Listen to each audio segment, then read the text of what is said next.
বিকালবেলা চলে গেলাম মার্কেটে। আমি একটা কেক বানাতে দিয়েছিলাম, তো সেটাই আনতে। তারপর এই তো কেক থেকে নিয়ে আমি বাড়ি চলে এসেছি। তারপর ডেকোরেশন করতে বসে গিয়েছি। তো তার মধ্যে একটা কথা বলে দিই তোমাদের যে আমার দাদু দিদিরা এসেছিল। তো কোনো রকম প্ল্যান ছিল না, ওরা হঠাৎই এসে পড়েছে আর দিনটাও খুব ভালো হয়েছে। তো এই তো আমার হচ্ছে কাস্টমাইজ করা কেক এখানে বউ লাগিয়েছে। মামিও আমার জন্য একটা কেক পাঠিয়েছে। মামি জানতো না যে আমার বার্থডে, বাট হয়ে গেছে কোইন্সিডেন্টলি। তো এই তো তারপর সবাই এক এক করে আমাকে আশীর্বাদ করে দিচ্ছে।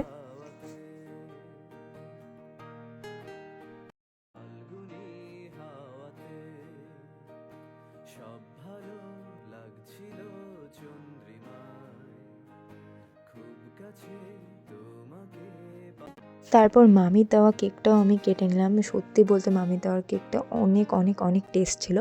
তারপরে বাবা আমাকে আশীর্বাদ করে দিল, বাবা লাস্টে এসেছিল জন্য। তারপরে এই তো সবাই বসে এখানে গল্প করছিল। মেকআপ তুলে খেতে বসে পড়েছি। ব্লগটা এইটুকুই, সবাইকে টাটা।